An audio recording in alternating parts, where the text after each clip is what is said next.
Hello, lovely people. It is a beautiful day here at the meeting place of heaven and earth. I love that song. I was actually making that clip earlier to play, and it made me teary-eyed because, yeah, I definitely resonate with the message and all of, well, so many of the teachings, all of the teachings of the Megillah. Yeah, very, very dear to me. God and Goddess, I thank you so much for this beautiful day and for the opportunity to be here and to connect with others, to be able to share beautiful stories from your sacred scriptures. Please help us to see the beauty in life, to see all of the ways that we are blessed and the ways that we can be a blessing to others. Help us be loving and kind and helpful, and yeah, to just help us to remember why we came here so that we can accomplish our mission and make this world a better place. In the name of Elohim, I pray. Amen. Today on the Nasarean calendar, it is Mother Earth Day. Woo! And this is a beautiful day, a day of play. They would go and play with children and just really kind of take a relaxation and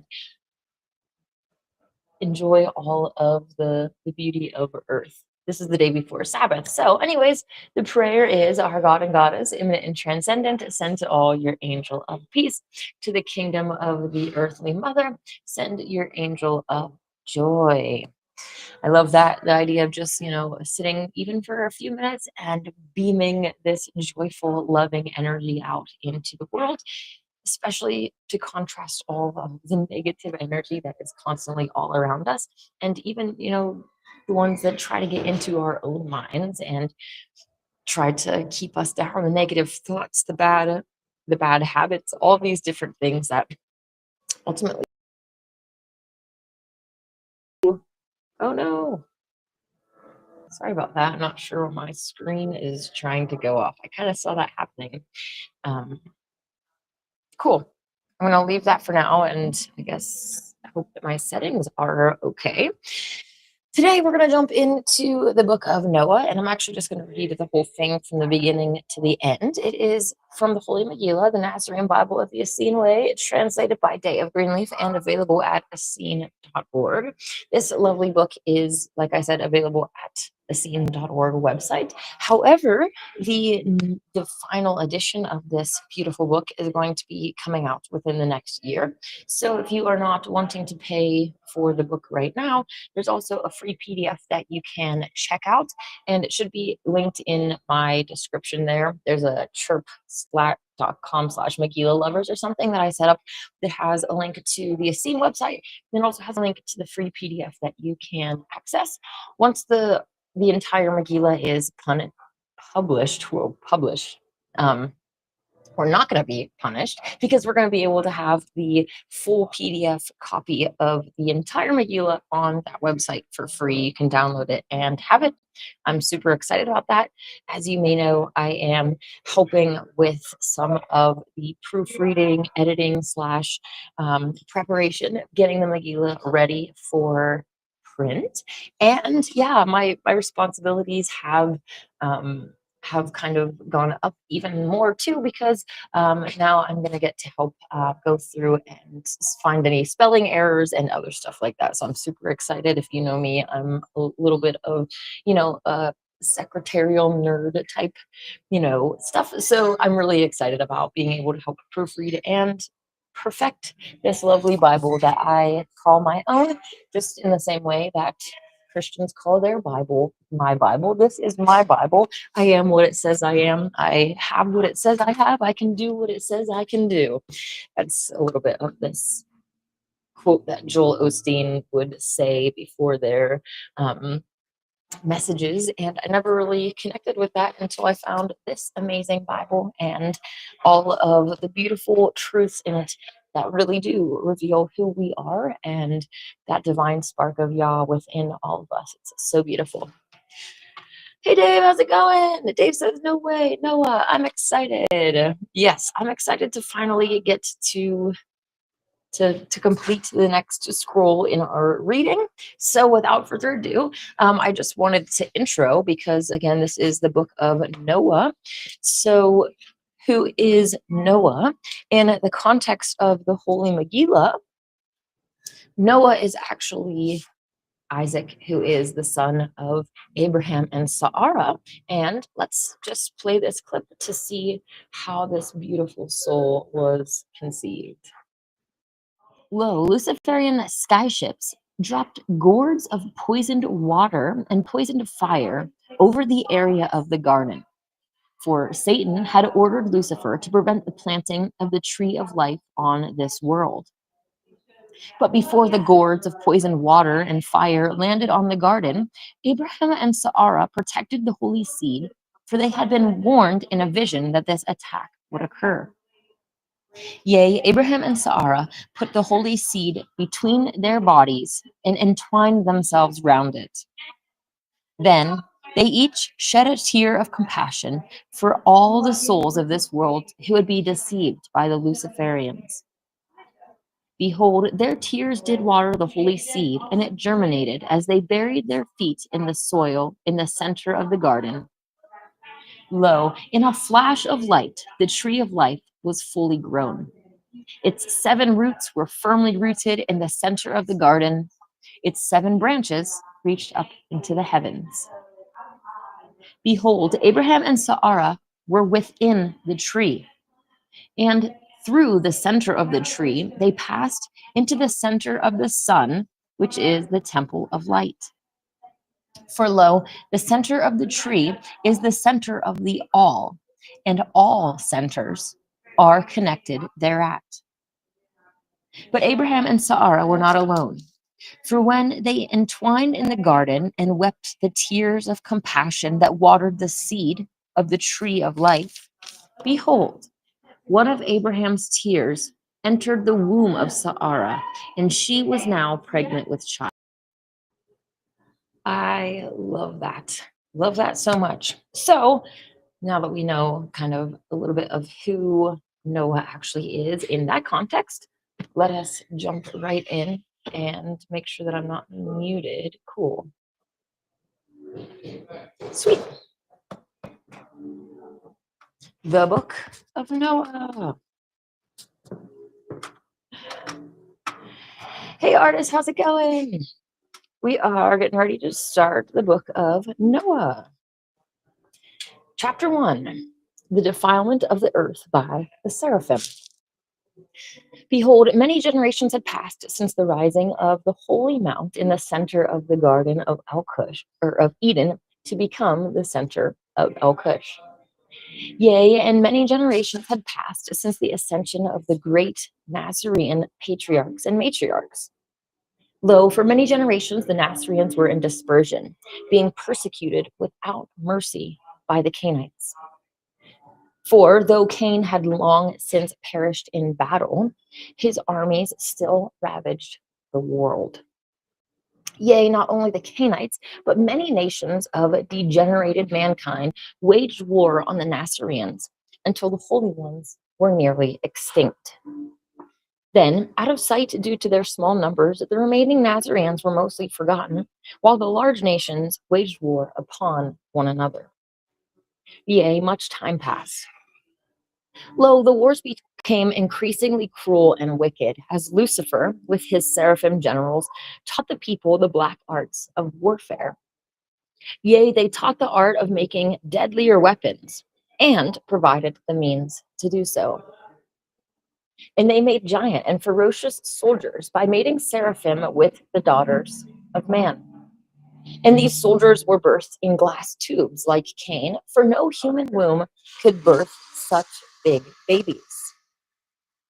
Even Lucifer, though no longer of natural flesh, mated with a human woman.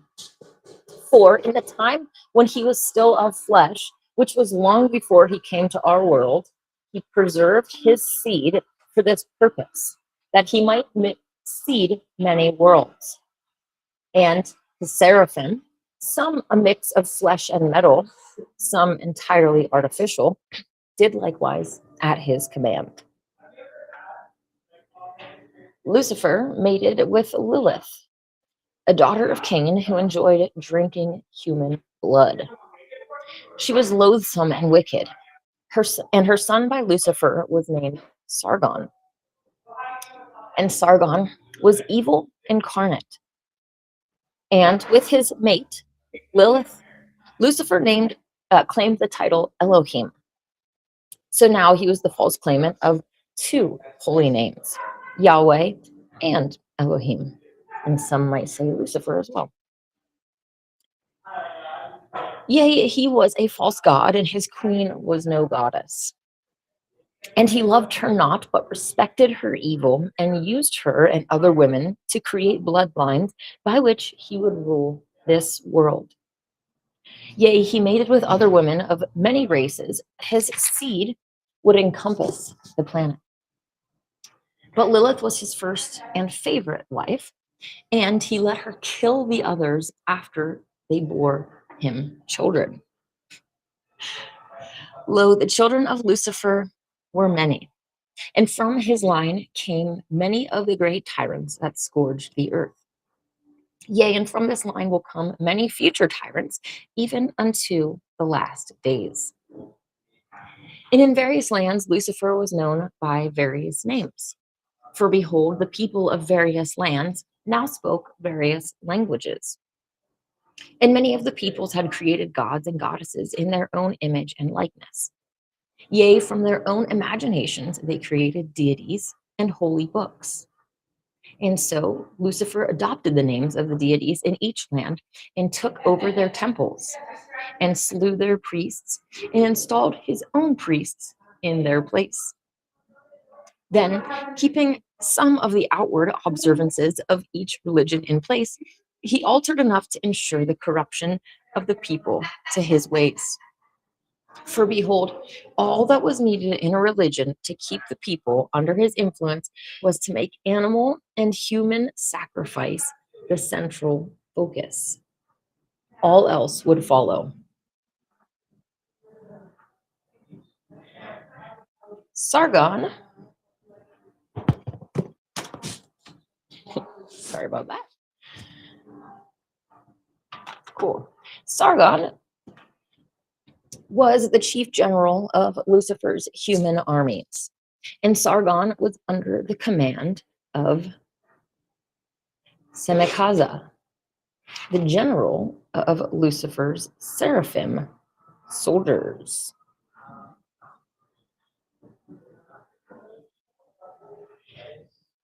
Sargon taught the people to make swords of metal, helmets, breastplates, shields, and knives. That's why. Sorry about that.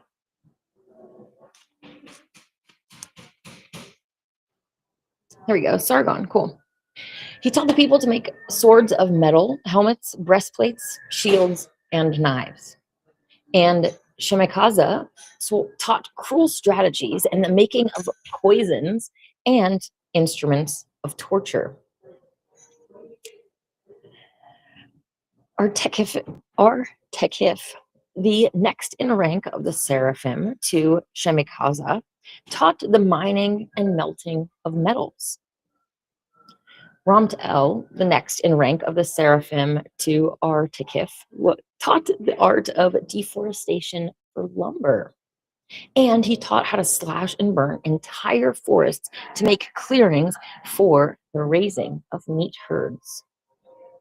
Wherefore, his name means burning ashes, and his work was commended by Lucifer, who declared, "The only good forest is a harvested forest." Lo, some of the arts of warfare were kept secret from the humans for fear that they might rebel against the seraphim. Wherefore, Lucifer and his generals lived on an island where they kept their most powerful weapons and means of travel. Behold, they had ships that flew in the air like birds. Some of those ships were small and carried only a few seraphim. But some, like the one that first brought the seraphim to our world, were large enough to carry many. Yea, and the large sky ships could fly amongst the stars. And the seraphim general in charge of the large sky ships was named Kokav El, which means Star of God.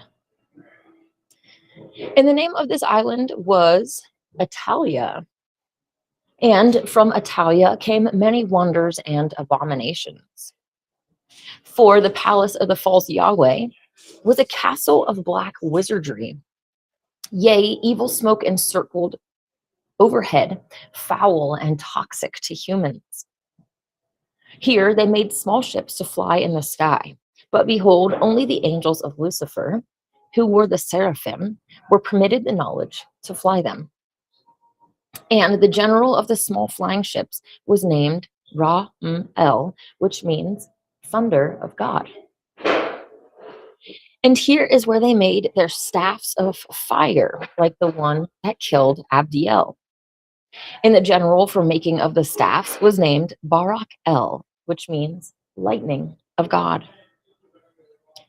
And here is where they made their poison gourds that exploded with fire. And the general in charge of the making of the exploding gourds was named Zeki-el, which means fireball of God. Behold, the only humans permitted on Atalia were slaves, Canaanite soldiers to guard the slaves, and the wives and children of Lucifer. Even the children of Lucifer remained on the island only long enough to be trained in the dark arts. Then they were sent to various lands to do the bidding of Lucifer. The several thousand slaves were kept for their labor. Lo, the slaves were kept in ignorance and fear. Yea, they believed their masters to be gods, and they had no love for their gods, but feared them. Of all the foul arts practiced on this island, the foulest of all was that called mixing. Yea, the seed of one creature was mixed with that of another, and parts of this one combined with that one, and the egg of one scripted with the essence of another. Many wicked fruits of this black art now crept the lands, defiling the Mother Earth. Even the weather of our world was altered, for they seeded clouds to produce rain and withheld rain from lands they wished to punish.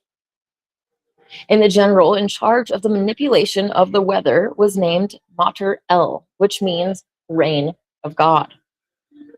And the Mother Earth herself shook and cried in agony for this interference in her natural cycles, threw all things out of balance. Yea, the sweating slaves, the burning forests, the hunted creatures, the haunted souls, the poisoned soil, the smoky air, the fouled waters, the praying saints, even the rocks and mountains and flowers and grasses, all cried out for liberation from Lucifer. Chapter 2, the incarnation of Isaac as Noah. Then behold, the time came for the fulfillment of the prophecy spoken by Abraham and Sarah, that their son, holy Isaac, would come to earth as their sacrifice. And the time also came for the fulfillment of the words of the Lord and Lady, that Lucifer would be banished from the earth. And the story of the fulfillment of those two prophecies now follows. The coming to earth of Isaac as Noah was in this manner. Abraham and Sarah, who lived within the temple of light, which is the seventh heaven and is within the sun, came secretly to earth. Yea, on many occasions they came secretly to earth, but this time their purpose was different. Yea, this time they came to make a baby. For the time the fulfillment of their words to the Nasareans had come. For lo, many hundreds of years earlier, Abraham had declared these words to the Nasareans. Behold, Lucifer wished for me to sacrifice my son Isaac, and so I will, but not in the manner desired by Lucifer. Lo, rather than aid the work of Lucifer by performing the sacrifice he desired, we will hinder his work by sacrificing Isaac in the manner of the Lord and Lady. Wherefore, though Lucifer now mocks us, Elohim will have the last laugh. For the meaning of Isaac is Elohim laughs. Behold, a time will come when the Nazarean remnant is in dispersion and in need of help. Yea, there will be many such times, and each time the Lord and Lady And their servants, Abraham and Sarah, will respond by sending teachers and prophets from El Cush. But on one such occasion, behold, Abraham and Sarah will make a special sacrifice. We will send our son Isaac into this world, for Isaac has so requested, and we have agreed. And when he comes as man, he will take a human name. Yea, he will be called Noah, for he will bring comfort to them tossed by the storm that Lucifer will unleash. And when he dies as a man and rises to El Cush, he will serve as the angel of water for the tree of life for this world. And his cherubim name will be Noachel. Behold, the descendants of Noah will be of royal lineage, for when Isaac comes as man, he will carry within him the seed of Abraham and Sarah. For his body will not be birthed by human parents, but by us, and his soul will descend to earth on a beam of sunlight. And as Noah will, for a time, forget his true origin and fall into unseemly pursuits, but will then awaken and ascend, even so will our royal bloodline do likewise.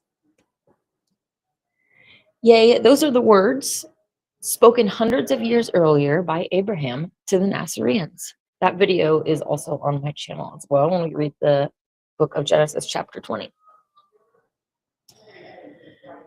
Those words spoken hundreds of years earlier by Abraham to the Nazareans, and Sarah had declared unto the same assembly,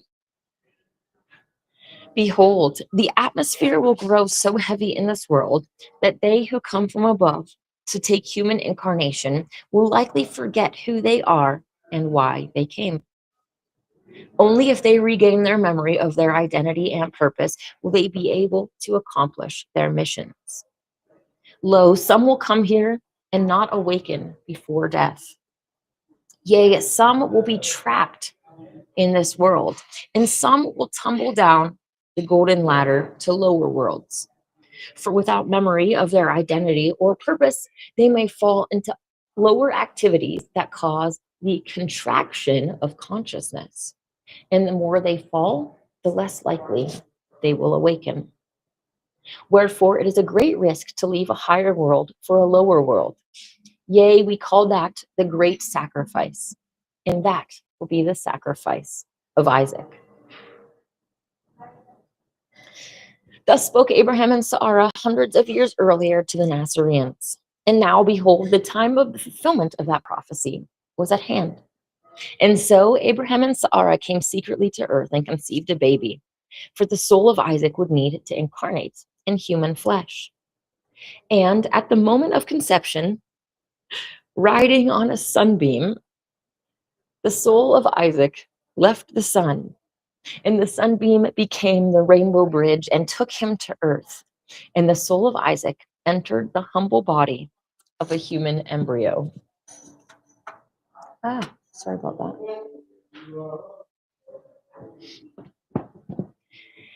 Yea, the wearing of a human body by the soul of Isaac was indeed a step of great humility. For to do so, he stepped out of his cherub body, which was like a glorious robe of light, and came to earth naked.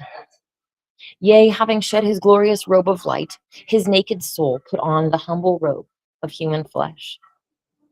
Behold, this was the crown prince from the seventh heaven, the son of a mighty king and queen, leaving his heavenly palace and royal robes behind on a mission of mercy to a much poorer land.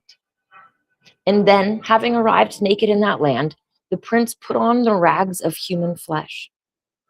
And so it was that the crown prince of the seventh heaven, the son of Abraham and Sarah, came to our world. Abraham and Sarah took their baby and placed him at the door of a Nasarean home. Lo, they knocked at the door, then vanished, returning to the sun. For behold, they had performed their act of sacrifice, and now Isaac must perform his.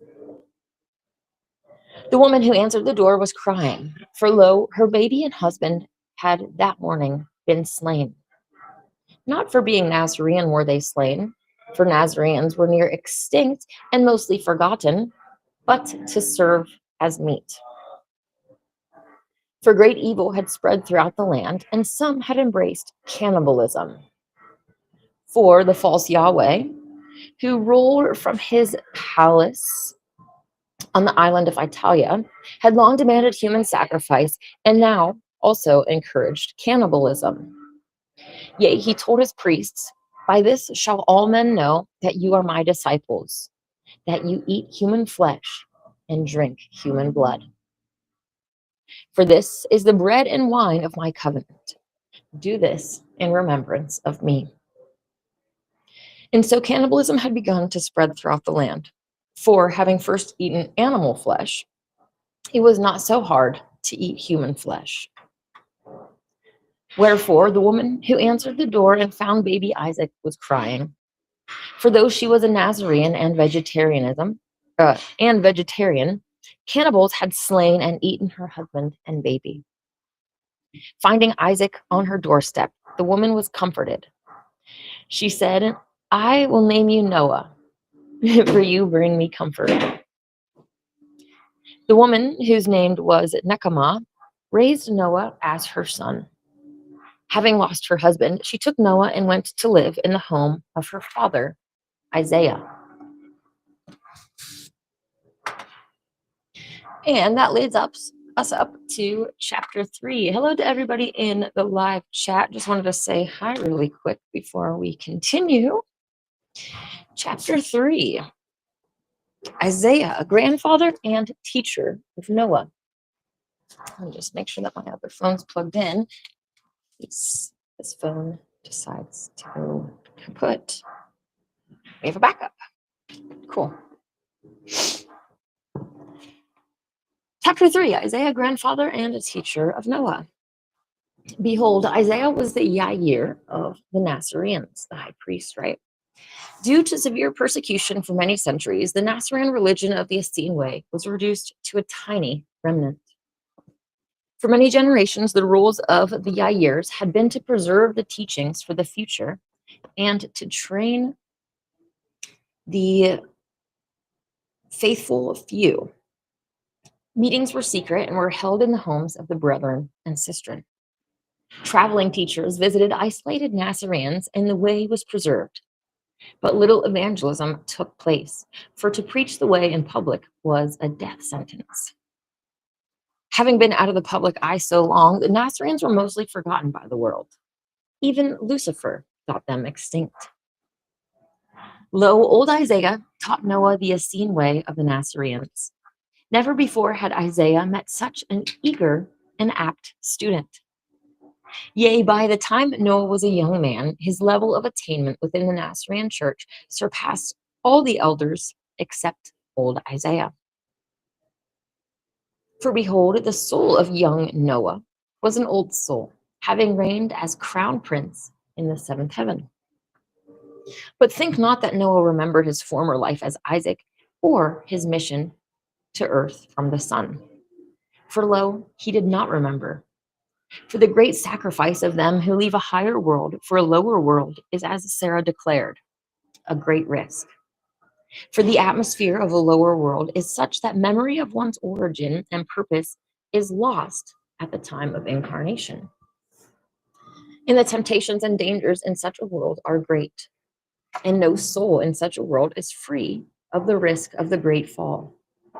And with such a fall, one may spiral downward to even lower worlds, perhaps never to awaken. Such is the risk that Isaac took in coming to earth. Behold, when Noah turned 21 years of age, Isaac removed the pendant of Yair from around his own neck and put it around the neck of Noah. Isaiah said, "Lo, this night I shall consecrate you as my successor to the office of Yair. For you are worthy, and I am called to a work that will likely lead to my death. For behold, I shall become a missionary without home, traveling the world. Wherefore, even if I survive longer than I imagine, I will be unable to perform the duties of Yair." Noah began to protest, saying, "Your life must be protected. We must keep you safe." Isaiah replied, "For many years I have preserved the Nasarean teachings. I have secretly trained others in the way. I have preserved the sacred scrolls. Through secrecy, a remnant has survived centuries of persecution, awaiting a better day when we might practice our religion publicly without penalty of death. Now I am old and I am called to another work. For behold, I sense that the evil in this world has grown so great that it must be confronted. No longer will I remain in hiding. I am called now to preach to the people of this world. I will boldly declare their predicament, for lo, their predicament is indeed dire. At no time has such great evil plagued this world. The people must repent or perish. Yea, I will go public, as I am old and my lifespan is nearly finished. I choose to die preaching. What better way for an old preacher to die?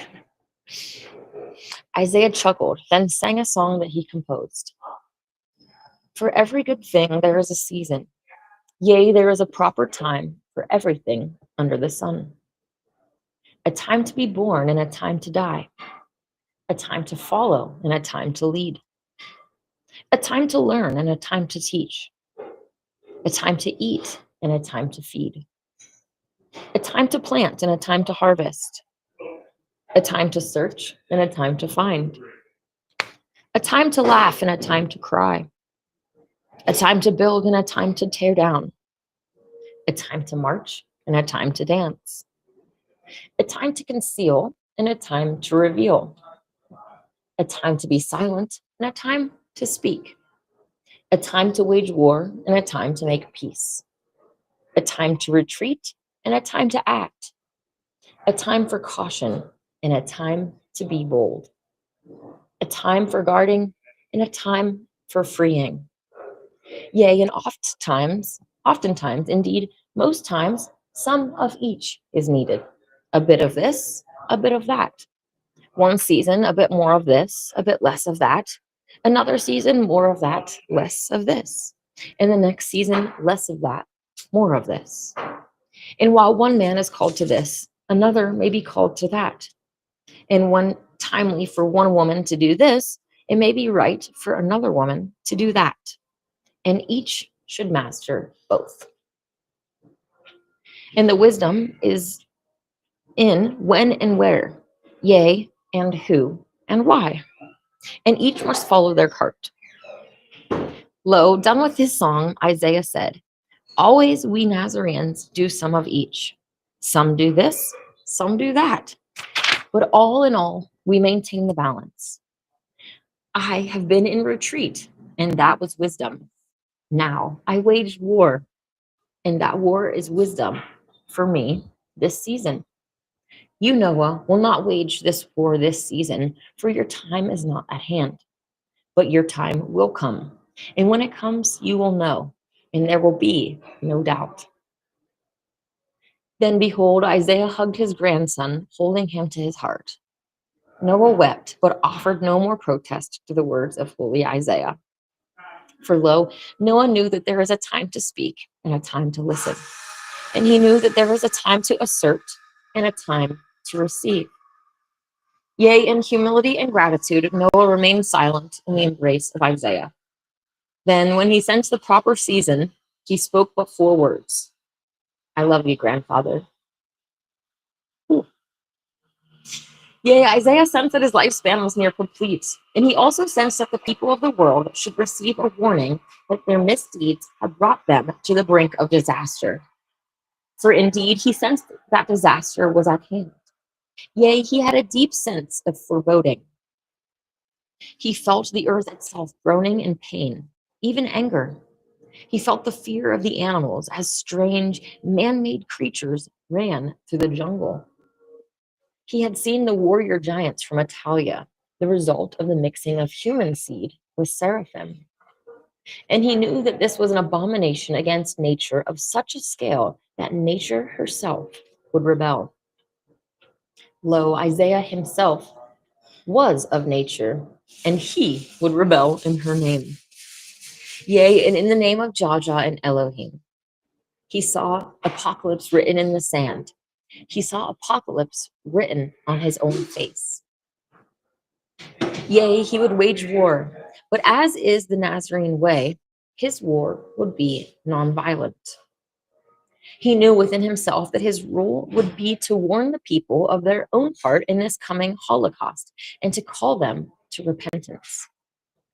For he knew that the people had brought this on themselves through their compliance with evil. Yea, many of them enjoyed the evil, and many of them were perpetrators of that evil. Lo, Isaiah would go to the people with a call to repentance. Within himself, old Isaiah knew that Noah would play a part in the coming war, for he had seen it in a vision. But Noah's time had not yet come. On the morrow, Noah was to be wed. Isaiah would perform that wedding. Then he would launch his mission to the people of Israel. He would wander the world preaching to the people. The remainder of his life would be as a homeless wanderer, a pilgrim priest of Jah. For behold, Isaiah's time had come. For 7 years, Isaiah wandered the world. 2 lions of Zion, which are Nasarean soldiers trained in the martial art of Zion, traveled with him. He spoke words of prophecy to the people and called them to repentance. And in each town, his message was the same: repent, for the time of reckoning is at hand. The death of Isaiah was in the following manner. For 7 years, he had visited towns in various nations, arriving unannounced, delivering his proclamation, then leaving before being arrested. We'll read that proclamation. It actually comes after the book of Noah, just so that you know, the proclamation of Isaiah, you get to hear it as well. He made friends along the way, people good and true, but he made one false friend. For lo, an informer of the Canaanite soldiers pretended to befriend Isaiah. Yea, and that informer arranged for Isaiah to speak at a certain place and time. And hidden in the crowd, dressed in the garb of farmers and common folk, were 24 Canaanite soldiers with staffs of fire. And when Isaiah arrived and was speaking to the people, they attacked. First, they killed the lions of Zion. Then they killed Isaiah. Lo, the lions fought bravely, but the staffs of fire burned holes through them. Isaiah simply smiled and spoke a prayer, for behold, his time had come. Chapter 4, Heartache of Noah. Noah, when he received word of the death of Isaiah, was 28 years of age. He was married and had 2 children, a boy and a girl. His wife was named Simcha, after the ancient Nasarean matriarch of joy. For behold, like Simcha of old, she was ever joyful, even in hard times. She was Noah's second wife, for his first marriage had ended in blessed parting after 1 year. You guys might remember reading about blessed parting in the Bahir Shabbathim. Well, actually, it was a little bit after that, when the 2 women came to Abdiel and approached him asking if they could get married. So yeah, again, that was actually after the Bahir Shabbathim, maybe in chapter 19 or 20. Okay. Anyways, the blessed parting, again, that's their form of divorce, and they would initiate it. They would go before a judge. They would say the blessings that they received from their partnership, and they would see this as a beautiful opening door to something better. So they weren't going in it with animosity. They weren't trying to get whatever they could from the other. They weren't using their children as, pawns to hurt each other. Noah's son was 4 years of age and was named Abdiel, after the ancient Nasarean patriarch. And his daughter was 3 and was named Isha, after the ancient Nasarean matriarch. Also, Nechemah, Noah's mother, lived in the home of Noah, and the love of Noah for his family was beyond measure. Lo, Noah was greatly saddened upon the news of his grandfather's death. For behold, Isaiah had been like a father to him. But Simcha, wife of Noah, comforted him. She said, Holy Isaiah has ascended unto El Cush. Yea, it was his time. Even so, Noah grieved. On account of the small number of surviving Nazarenes, even Noah, the Yair, worked as a farmer to support his family. And the Nasarean Mother Temple was but a room in his house, where a dozen members or so gathered each week.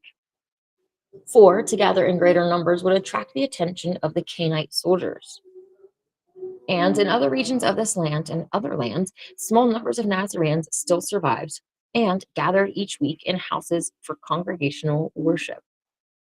Their total number was perhaps a few hundred, but no more than a dozen or so in any town. And for most, their main contact with the Mother Temple was a monthly epistle written by the Yair. Yea, that epistle was carried and delivered to the scattered congregations by the Nasarean lions, the surviving remnant of Shevet Ariot, the tribe of lions. Shortly after the death of Isaiah, Noah went into the mountains to fast and pray. In his absence, his wife Simcha, a Nazarene priestess, would lead the weekly service at the Mother Temple. But lo, while fasting and praying in the mountains, Noah had a feeling that something terrible had happened at home. And so he hiked back down the mountain and returned to his farm. But he was too late. For behold, Canaanites had attacked his home, which was the Mother Temple, while the weekly gathering was being held. All of the Nazarene present were slaughtered, including Noah's wife and children. All that remained of his family and friends was their charred bones. Noah was devastated. Lo, as Noah bent over the bones of his family, weeping tears of sorrow, more bad news arrived. The leader of the lions of Zion, a prophet named Ezekiel, arrived and informed Noah that this had been a coordinated attack on nearly all of the scattered congregations. Yea, the entire Nazarean movement, already of small numbers, was now mostly extinct. For behold, the public preaching of Isaiah had alerted Lucifer to the continued existence of the Nazareans. And over the 7-year period of Isaiah's public preaching, the Canaanites had managed to infiltrate the Nazarean network and discover the location of most of the weekly meeting places. And now they had simultaneously attacked each of those meeting places, slaughtering most of the remaining Nazareans. Noah was devastated. He knew from his spiritual training that his departed loved ones would ascend unto El-Cush, but he still sank into a deep depression. He blamed himself for the deaths of his family and friends. Yea, he blamed himself for the demise of the entire Nasarean nation. For several days, he mourned, unable to eat or sleep. Then he went to the camp of Ezekiel and said, I hereby resign the office of Yair. I have no desire to live and am no longer fit to serve. Brushing aside Ezekiel's words of protest, Noah took off his pendant, which was the symbol of the office of Yair, and gave it to Ezekiel. Noah said, if there be any surviving Nazarenes, let them choose another Yair. I am not worthy, and hereby resign. Chapter 5. More heartache for Noah. Noah wandered for many months. He walked as fast and as far as his legs could carry him. He had no destination but away. He wanted to be as far away from the painful memories of his burned home as possible. But no matter how far he walked, memories kept him company. One day in a distant land, he slept in a cornfield. When he woke, he was hungry. And then the owner of the field, when he awoke, he was hungry. He ate a few ears of corn, and when the owner of the field found him and said, you ate my corn, so you owe me work. And as it happens, I am in need of a worker to help me bring in this harvest. Will you help? Noah helped. And when the work was done, the man said to him, you are a good worker. If you will stay on, you may have the extra cabin on my land and weekly wages. Noah agreed, for he was tired of aimless walking and liked this old man. The old man was named Shammai, and he lived in a large house with his granddaughter and her son. His granddaughter was about the age of Noah. She was a widow, for robbers had killed her husband. Her name was Shemitah, and she had a son, Yozabad, age 4. Shammai, Shemitah, and Yozabad lived in the big house, and next to them, as their hired worker, Noah lived in a small cabin. For many years, Noah lived with these people. He tried not to think of religion or his former life as a priest, for those memories were too painful. Instead, he desired just to be a normal man, to work hard and to forget. He remained vegetarian, but began to drink a lot of wine. For lo, the wine helped him forget. He never met any Nasarean, and supposedly nearly all of them were dead. At first, he performed his private devotions, but never spoke of them to his new family. For lo, if they were to become Nasarean, it would mark them for death, as it had his first family. After a couple years, as he began drinking more and more wine, Noah ceased to keep even his private devotions. For behold, his desire was just to be a man and to forget. After 5 years, Noah married Shemitah. He had no desire himself for marriage, but consented to the plea of Shemitah. For behold, though he desired no happiness for himself in this world, and though Simcha was his one true love, he knew that this marriage would only make Shemitah and young Yozabad very happy. And since he cared nothing for his own life, why not make her and the boy happy? After all, he had grown to love them over the years. Why not make them happy? After 7 years, Noah remembered little of his past, and that was on purpose. With the help of the wine, he blocked his former life from his mind. It was just too painful to think about, and now he had a new life. He had succeeded in becoming just a normal man with normal concerns. He was not particularly happy, but he had become successfully numb. From time to time, he would hear tales of the great evils spreading throughout the land. Yea, he would hear of great abominations coming forth from the island of Atalia.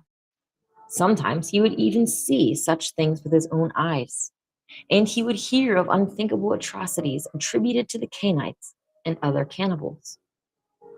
But always he would say, I am just one man and can do nothing. Then he would drink some wine and try not to think about it. But behold, 7 years after losing his first family, Noah lost his second family. The old man, Shammai, had taken ill. Noah loaded him in a wagon and took him to the nearest town, where there was a healer of high repute. The healer revived Shammai. But when he and Noah returned to their farm, lo, they found it burned to the ground. And Shemitah and Yozabad were dead, victims of the Canaanites. Old Shammai took one look at the bodies and then dropped dead of a heart attack. Noah decided he no longer wished to live. Having lost 2 families and many friends to violence, his will to live was gone. He had suffered too much pain in his life, and his grief was unbearable. Even his attempt to be just a normal man had failed. This world was too evil to live in. Behold, he would go jump off a cliff. He grabbed a flask of wine that survived the fire and then walked into the mountains. He came to a high cliff overlooking a river, then decided to drink the flask of wine and then jump off the cliff. He drank the entire flask of wine, but instead of throwing himself over the cliff, he lay down on his back and gazed up at the stars. He asked, who am I? He wondered, what is my purpose? He moaned, I feel that I have gone astray. He prayed, Jah and Elohim, reveal to me the meaning of my life. For if the meaning of my life is not but the lesson of losing all who I hold dear, I will quit life. But if there is some purpose for my life beside pain and heartbreak, let it be revealed. Yea, if you can use me, as pitiful as I have become, to do any good in this evil world, use me. Forgive me for straying from the path in my despair. I wish I were stronger, but I am weak. And now I am broken. Then he contemplated the stars and fell asleep. Chapter 6, Noah's Dream. Ooh. Noah's Dream, the quest for the pearl. That night, Noah dreamed. He dreamed that he was a prince in a kingdom of great beauty, prosperity, and peace. On the day that he was to become an adult and inherit a share of the kingdom, his father, the king, and his mother, the queen, called him to them. His mother said, "Beloved Isaac, my son, what do you desire as a gift on this day that we celebrate your birth?" The prince replied, "I desire to have my peace restored. For behold, I have spent the morning gazing into the crystal lake. I saw in the lake a vision. Lo, I beheld at the bottom of the lake a world, and I perceived that this world was once a beautiful garden. But a spoiler came and scattered evil seed. He harmed the garden and deceived the children of the garden. Great pain spread throughout the garden, and the children cried for help. Truly, this vision has disturbed my peace. For lo, as I gazed into the lake, my peace left me, becoming a tear of compassion. And this tear rolled down my cheek and landed in the crystal lake. And then it became a white pearl. And the pearl of peace sank to the very bottom of the lake and entered the spoiled garden. And there a wicked serpent, the spoiler, prevented the children of the garden from receiving my pearl. Yea, the serpent stole it and used it not, but prevented others from using it. Wherefore I am no longer in peace, for I must go to this world and find my pearl." The king said, "My son, you were privileged to be born into great prosperity and privilege. For behold, you are the son of a king and queen. In truth, you could not have been born into such privilege had you not earned it in previous lifetimes. For none are born into this kingdom that have not earned it. Nevertheless, if you feel called to dive into the lake and swim to the bottom in search of the pearl of peace, you have our blessing. For lo, we ourselves planted that garden, and we were greatly saddened when the serpent attacked and spoiled the garden. And we ourselves have visited that kingdom and will again until the day of the salvation of that garden. Wherefore, according to your will, your birthday gift shall be a holy mission. Go to the kingdom at the bottom of the lake, find your lost pearl, and return with it." And so the prince, taking off his royal robes, dived naked into the crystal lake. He swam downward until he reached the kingdom of the spoiled garden. When he arrived there, nobody could see him or talk to him, for he was naked and could not be seen. Wherefore he put on the robe like unto that worn by the people of this kingdom. When he donned that heavy robe, which was not light like the one he was used to, he felt tired and sleepy.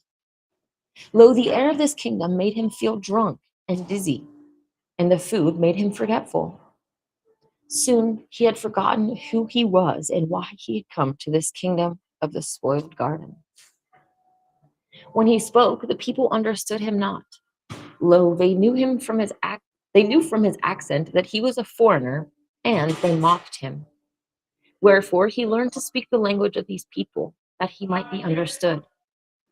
Then, as luck would have it, an old man who had also come to this world from the blessed kingdom above recognized the origin of the young man.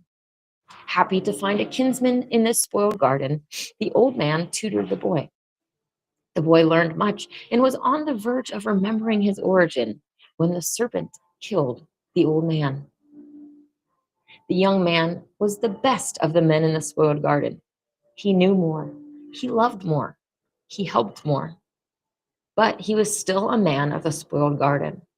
For though he knew about the higher worlds and taught about the higher worlds, he had not yet remembered. But he was close. Then tragedy struck.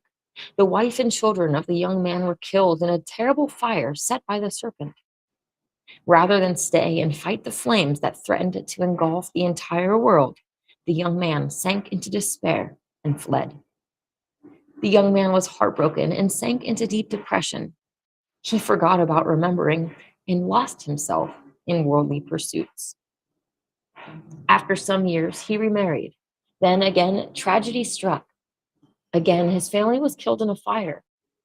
Again, rather than fight the flames that threatened to engulf the entire world, rather than bring water to the homes of those who would next be attacked, rather than confront the arsonist and cast him into prison, he fled in despair. This time he ran to the edge of a very high cliff. He jumped off the cliff and fell toward the ground, seeking the death that he hoped would release him from his deep sorrow. But before the man in Noah's dream hit the ground, Noah awoke from his dream.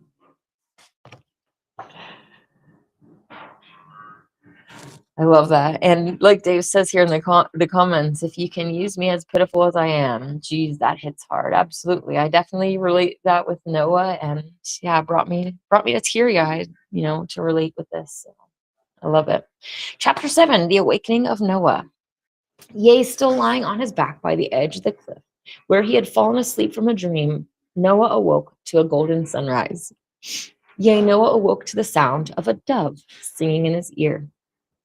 Lo, Noah sat up and opened his eyes and ears, and behold, the dove sang him a song. And this is the song she sang.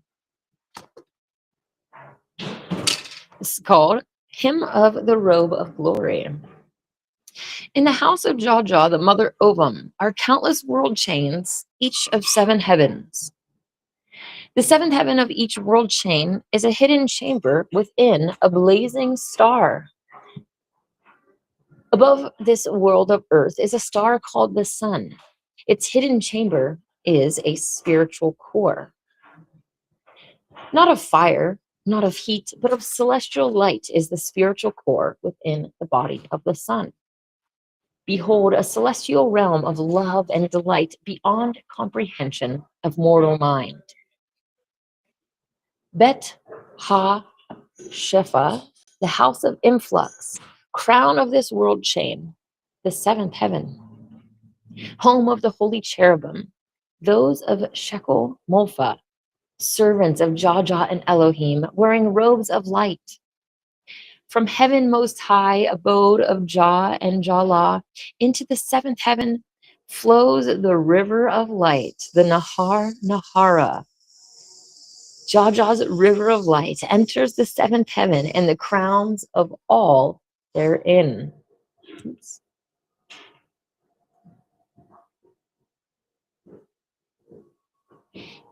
Shekel Shefa Nivdal makes the cherubim glow, and from their shimmering crowns they stream light below.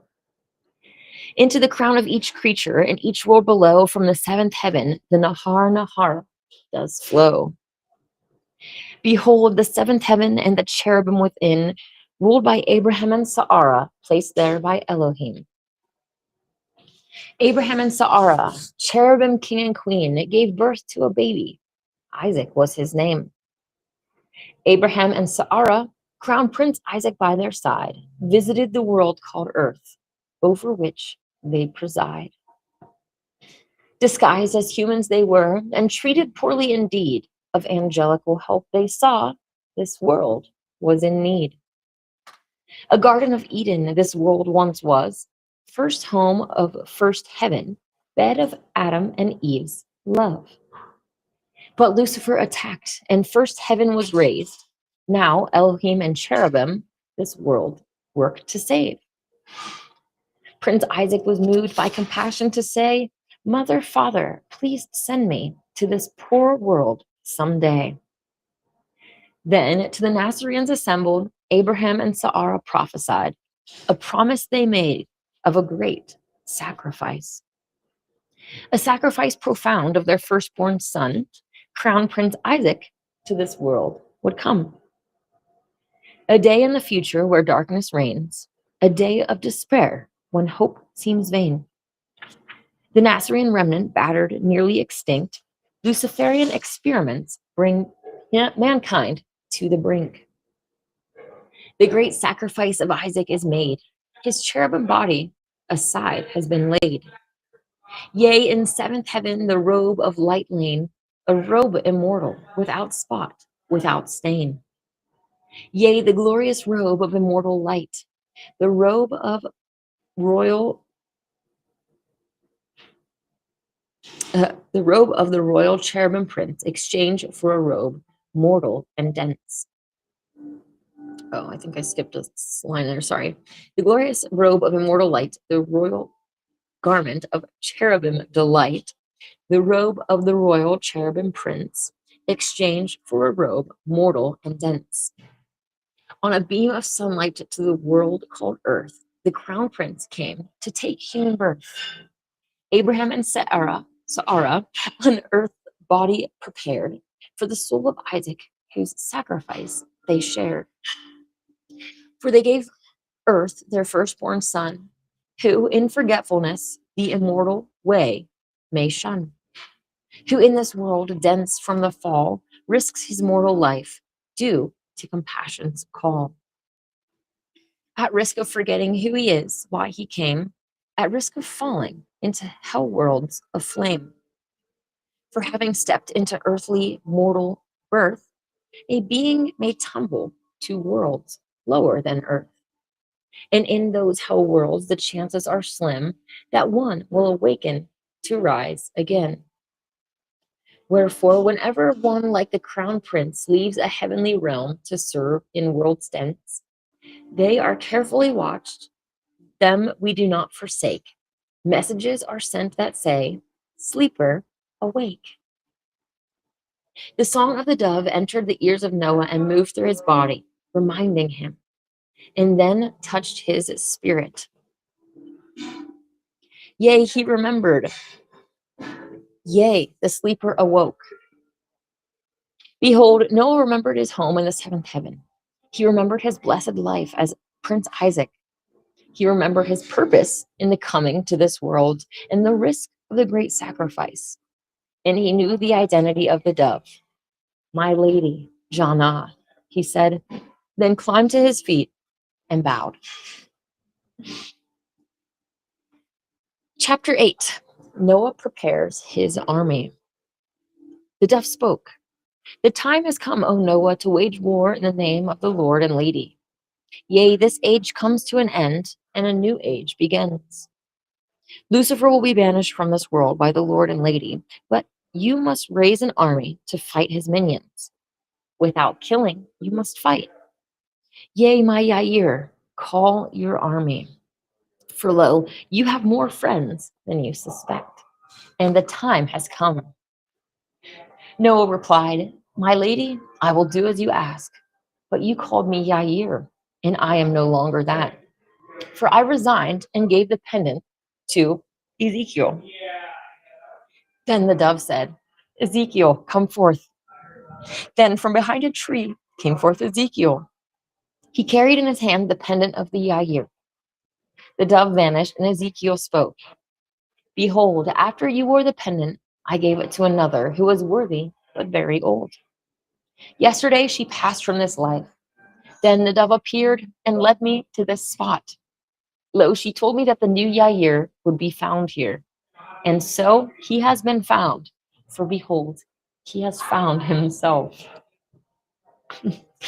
Ezekiel placed the pendant around the neck of Noah. Then reaching into a bag, Ezekiel pulled out 2 drums. He gave one to Noah and took one for himself. For behold, once again the time had come for the sounding of the Kara HaKodesh, the holy call.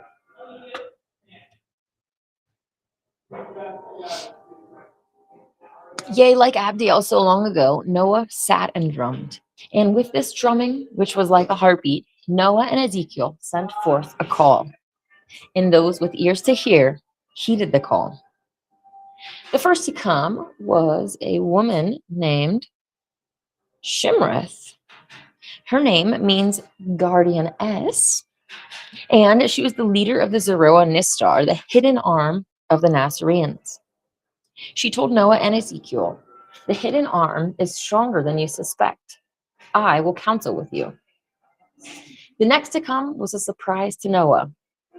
For lo, after Shimrith, the next to come was the great Peter Hapen, the legendary defender of animals. As a child, Noah had cherished the tales read to him by Isaiah of the exploits of Peter the Pen. Noah never doubted the truth of those stories from the Holy Megillah, but he never suspected that Peter still roamed the forests of the world. And certainly he did not expect to meet him. Standing behind Peter was an amazing array of creatures. There were recognizable animals, such as birds, deer, and squirrels. And there were other creatures that Noah did not recognize. There were forest sprites, water fairies, plant divas, and other creatures left from the original Garden of Eden, even a unicorn. And all were united by the call of Noah. Yea, all had come to pledge their help in the war against the seraphim. The next came 3 surviving Nasarean lions of Zion: Daniel, Mishael, and Azariah. Ezekiel knew them, being their commander, and introduced them to the assembly. Next came several Nazareans who had survived the persecution and heard the Kara HaKodesh. Noah said, "You are those who had ears to hear from a great distance. Now we will move from town to town.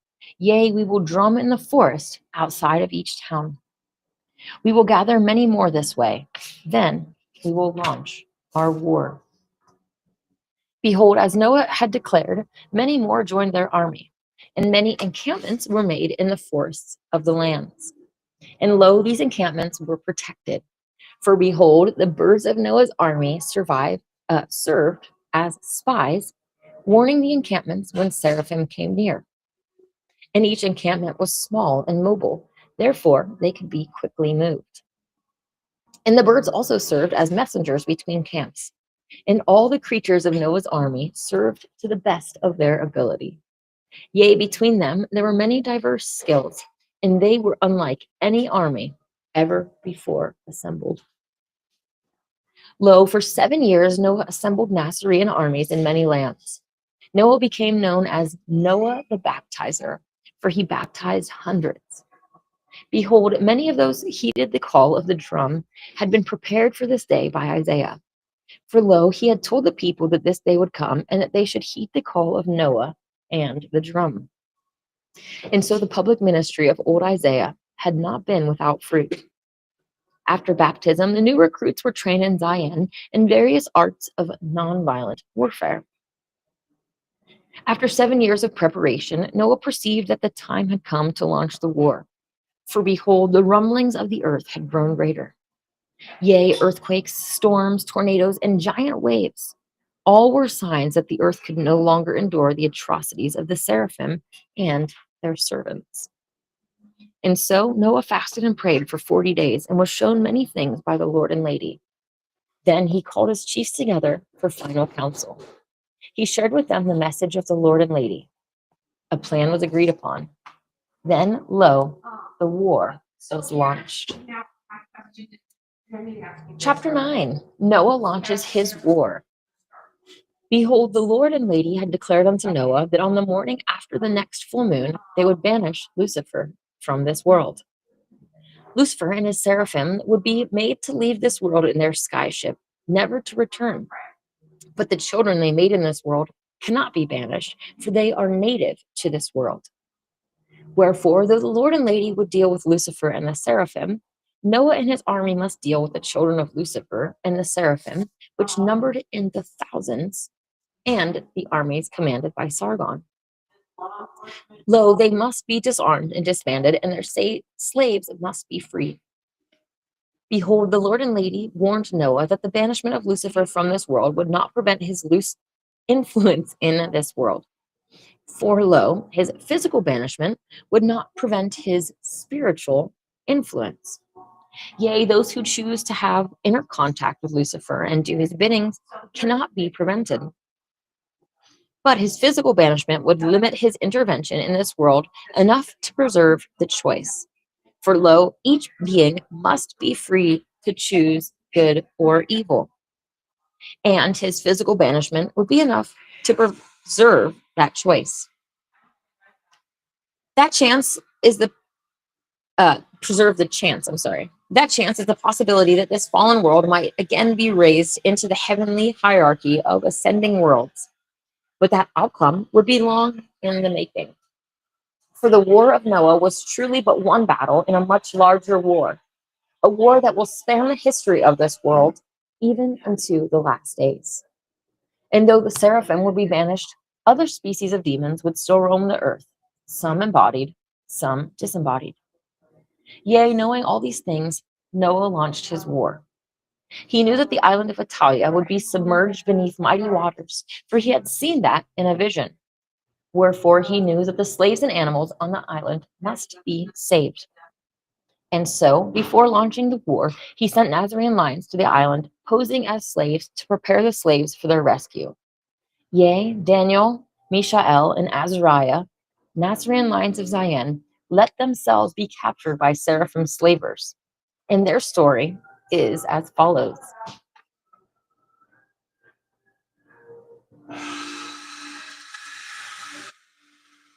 Daniel, Mishael, and Azariah in the lion's cage, chapter 10. Though the seraphim had skyships, they were not used to bring new slaves to the island of Italia. For that, large wooden ships that sailed on water were used. Noah instructed Ezekiel, the chief of the Nasarean lions, to discover where the next slave ship would land. Yea, and to have 3 Nazarean lions let themselves be captured so as to infiltrate the ranks of the slaves on the island of Italia. Ezekiel, upon discovering where the next slave ship would land, asked for 3 volunteers from amongst his lions. Behold, Daniel, Mishael, and Azariah, 3 brave lions of Zion, volunteered. Letting themselves be captured by the slavers, they were placed upon a slave ship.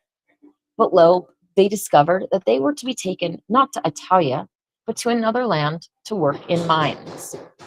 Wherefore, Daniel said to Mishael and Azariah, Behold, if we let it be known that we are Nazareans, the captain of the ship will take us to Italia to be questioned.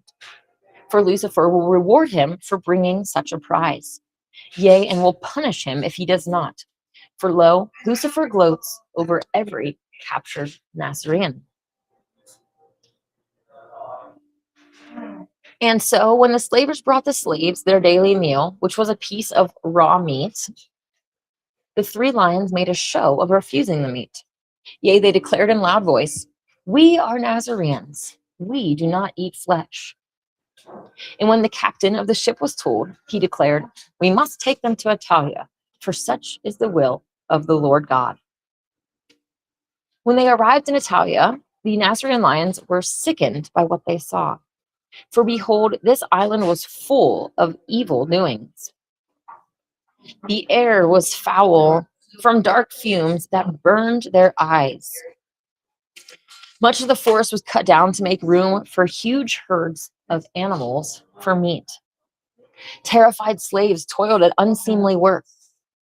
Those who slowed their labor were hung by their feet and butchered for meat to feed the Canaanite cannibals that guarded them.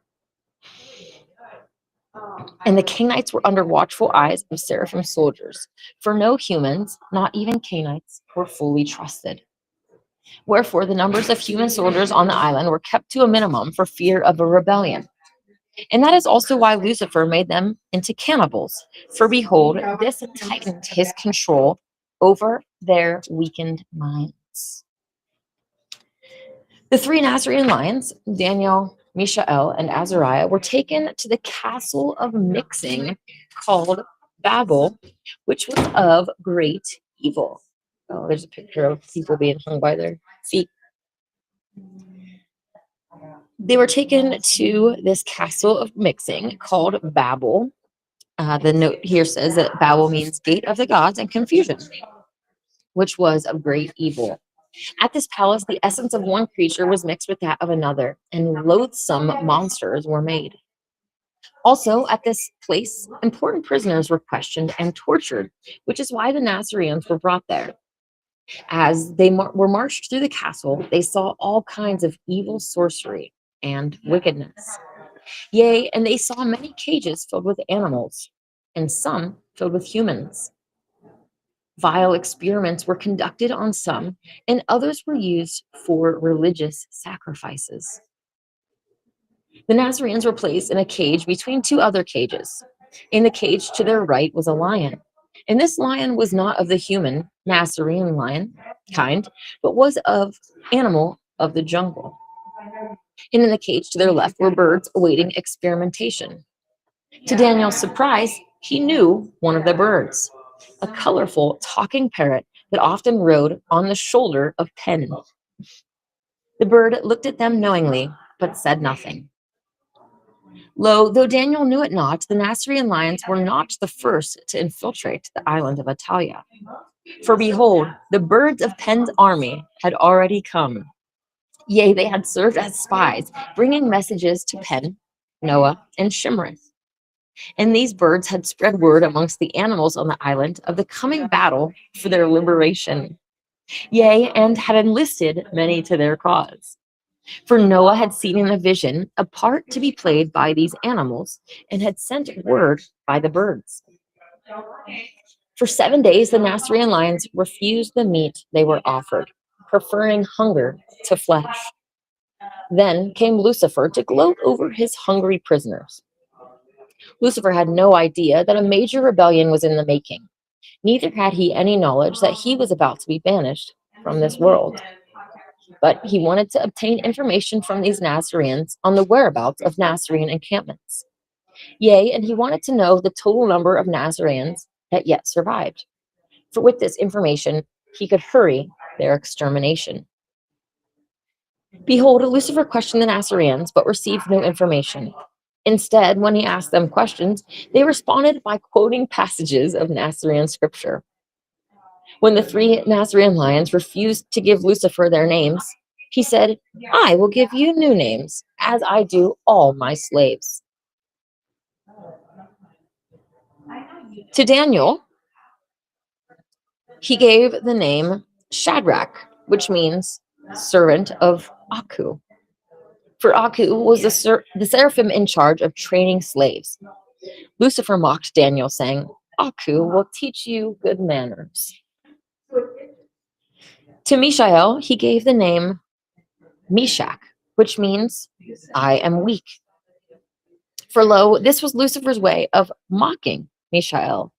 For Mishael was a huge man, the strongest of the Nazareans. Lucifer told him, you who were once strong have become weak and powerless in my cage. To Azariah, he gave the name Abednego, which means servant of Nebo. And this was Lucifer's way of mocking Azariah.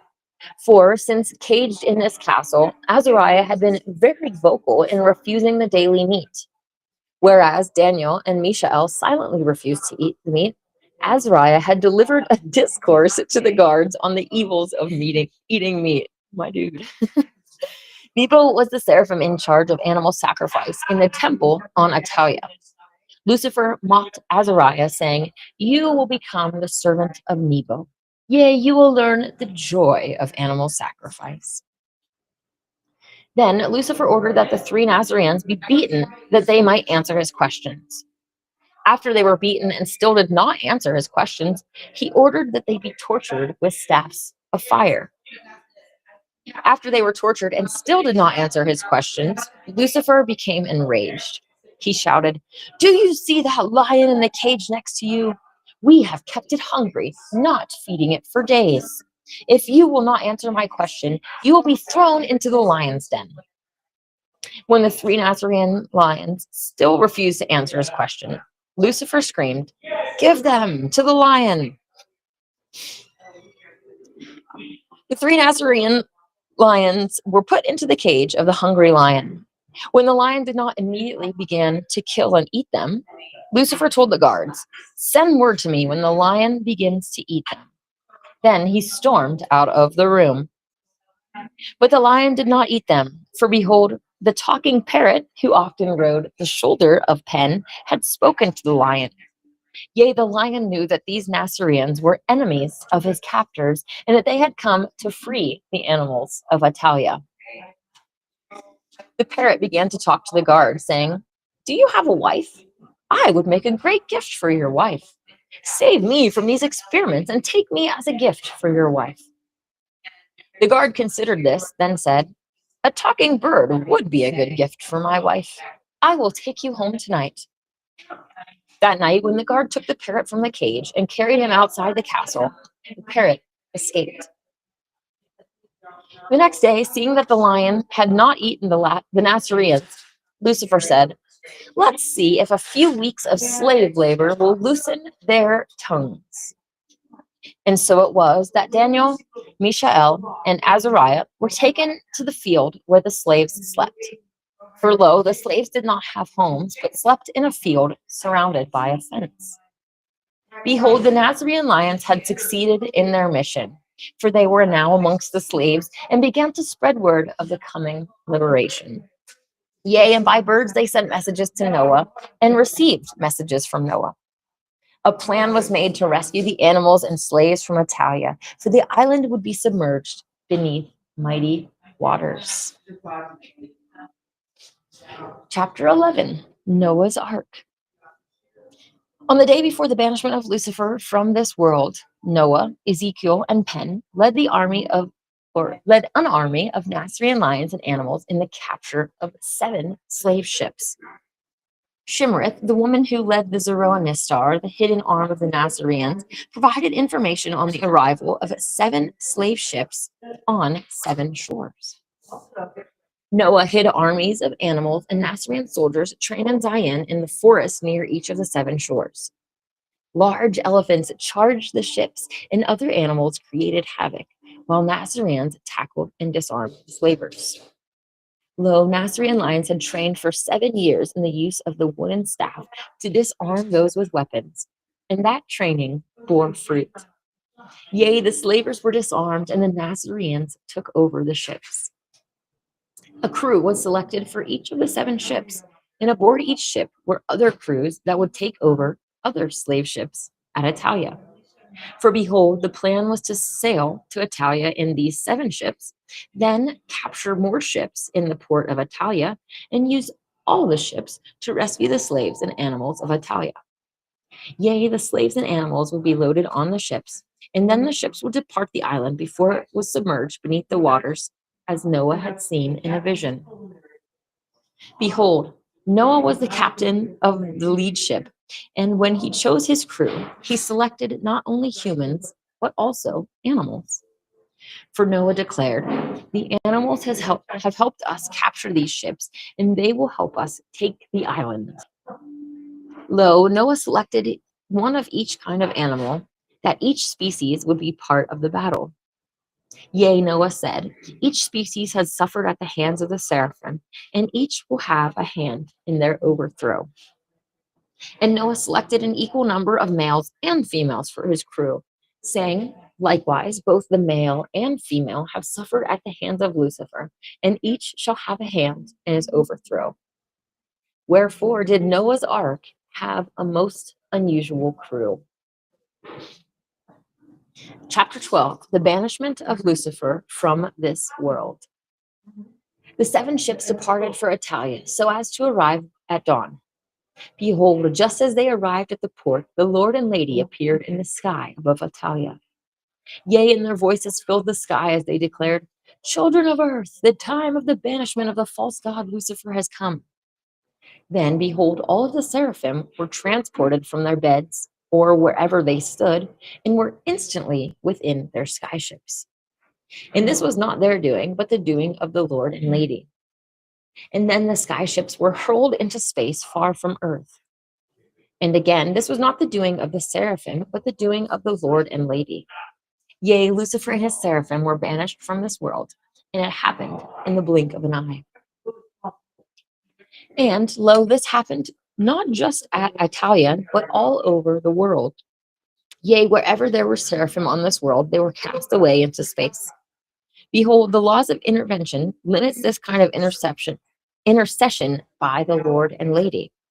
But Lucifer crossed the line of what will be permitted on this world. And if he or others again cross that line, again the Lord and Lady will intervene. For thus they have declared, and their word is true. Amen.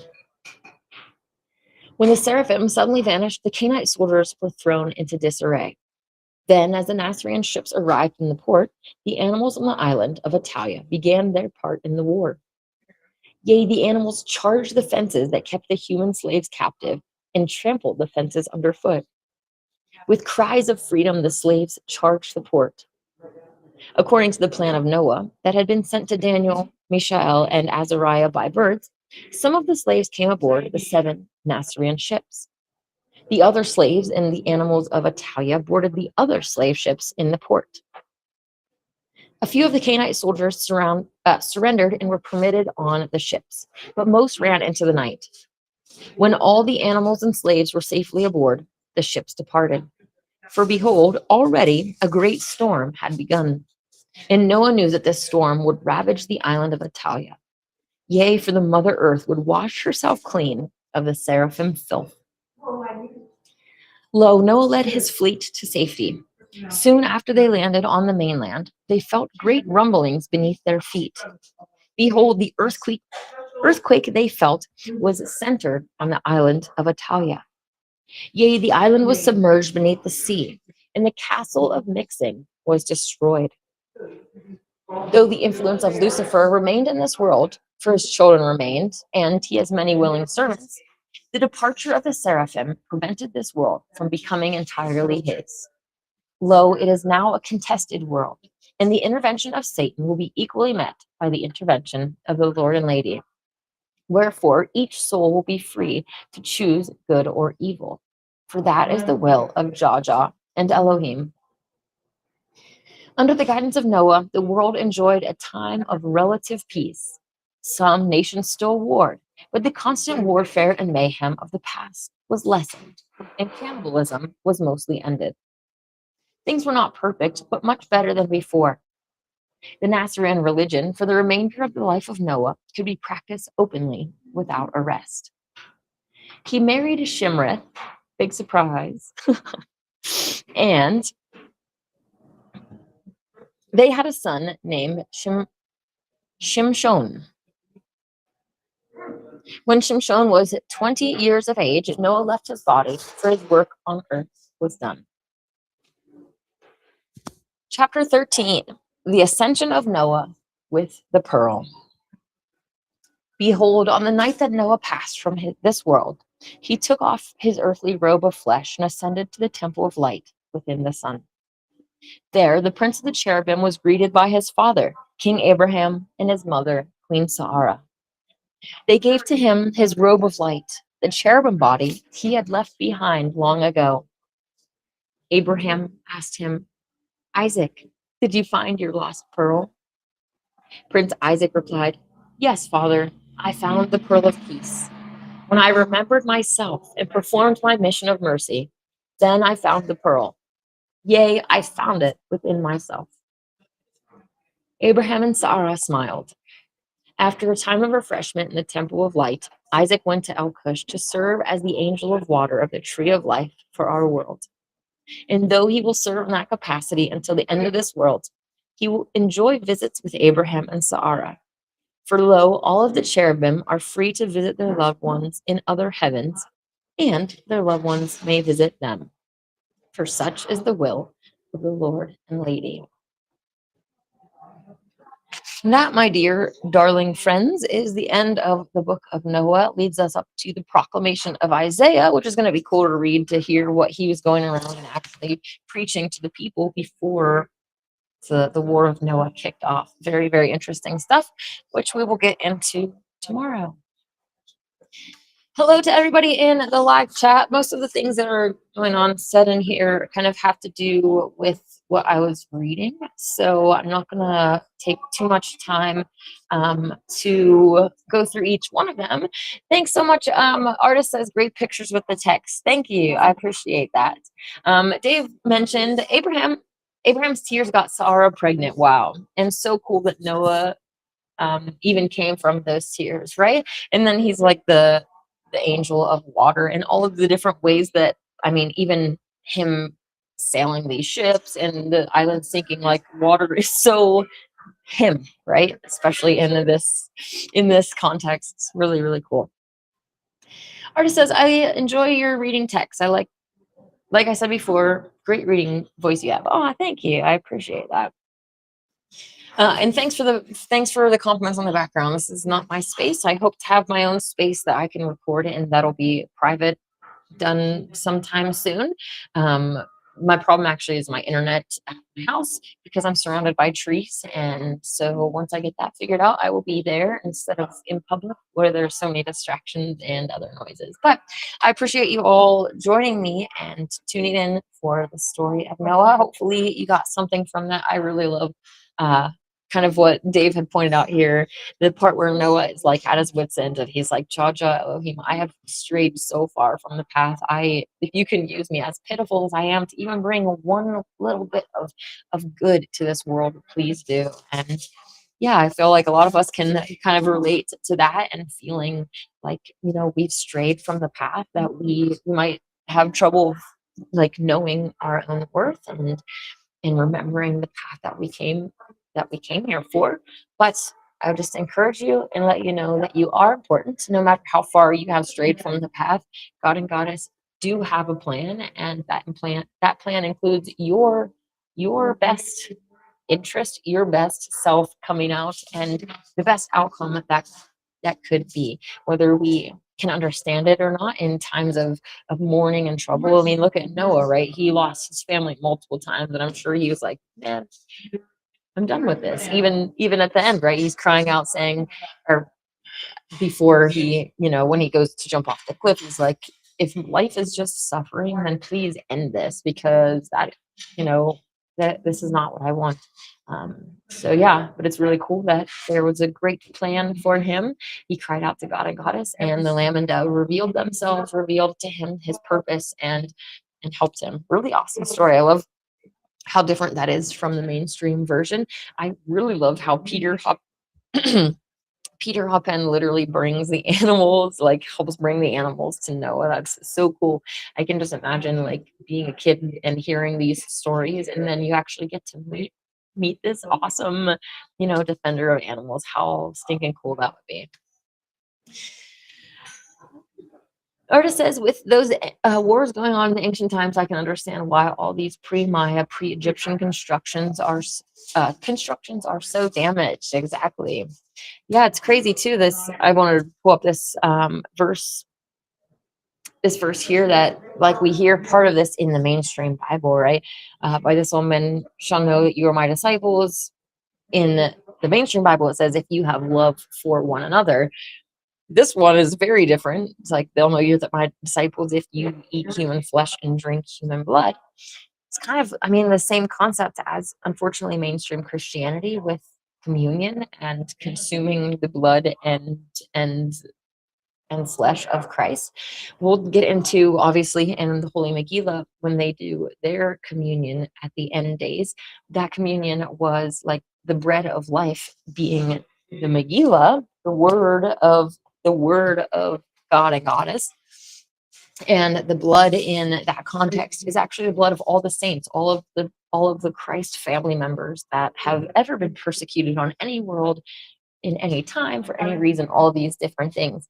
So it's not just about one crucifixion ritual or one death, one soul, or eating their flesh and blood. So very cool. We'll be getting into that when we get into the Holy Gospel. Tomorrow will be the proclamation of Isaiah and the continuation of the Nasarean Old Testament. Super excited. I think that the book of Moses comes shortly, if not directly, after the proclamation of Isaiah. Let me just see really quick where we're going to go next. Yeah, the proclamation of Isaiah is next, then the book of Moses, then the glory of kings, prophecy of Micah on the Magdalene, and then the prophecy of Malachi, which is kind of fun because the mainstream Old Testament book, the last book of their Old Testament, is Malachi as well. So cool. Hello, Kyle. Kyle says Megadeth's new song they released today called Hey God reminds me of Noah's story. Cool. I will I'll have to check that out because I don't really know what song it's called. Do you want to say what they released today? Okay, never mind. Cool. I will look into that. Megadeth's final album is on its way. Okay, cool. I will look into that and let you know what I think later. Hey, Bob. Bob says Noah could have benefited with more friends with names like Smith and Wesson.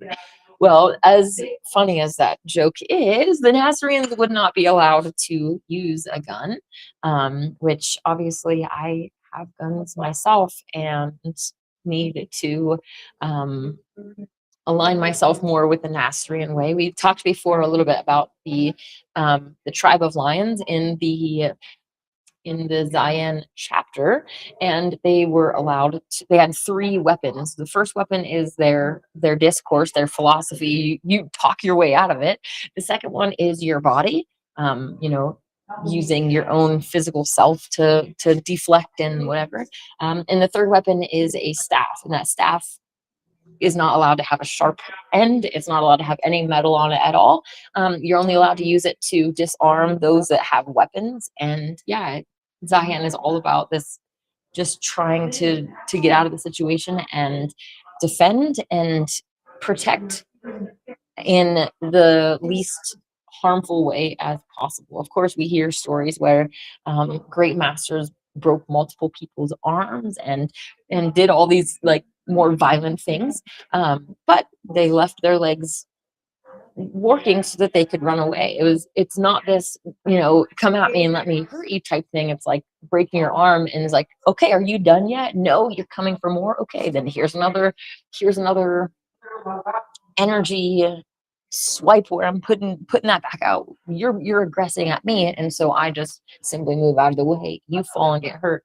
Really? You're gonna stand up and come at me again? Okay, let's go. It's like a bull with a, you know, I don't agree with bullfighting and any of that, but it's kind of the same kind of concept. So anyways, Bob, I am going to be contacting you later today. I actually need to call the bookstore and get some information about your Megillahs, but I will be contacting you in a little bit. Otherwise, I'm going to jump off of here and enjoy the day of play outside. And yeah, Mother Earth Day, great day for connecting with nature. Go out there and hug a tree, get some fresh air, have some vitamin D, get in the sun, just go out and enjoy nature and play, have some joy. You being happy and joyful is sending that vibration out to the world as well. It's the same concept. Everybody else being depressed and low vibe, that energy going out, you can be this exciting beam of light that just goes out in the world, that lights up a room, that really just helps bring joy to the world around you. So I hope that you will do that. I'm going to leave you with this a little bit longer clip by Blair Francis, My Vow, because it is related to this teaching of Noah, and I will catch up with you tomorrow. I hope that you have a wonderful day. May God and the gods bless you. May my hands be your hands, and my feet be your feet, and my work while in this body serve as the highest of deeds. And in this temple of the garden, I now give you my vow. I will always try to help in the best way that I know how. Take me down, back to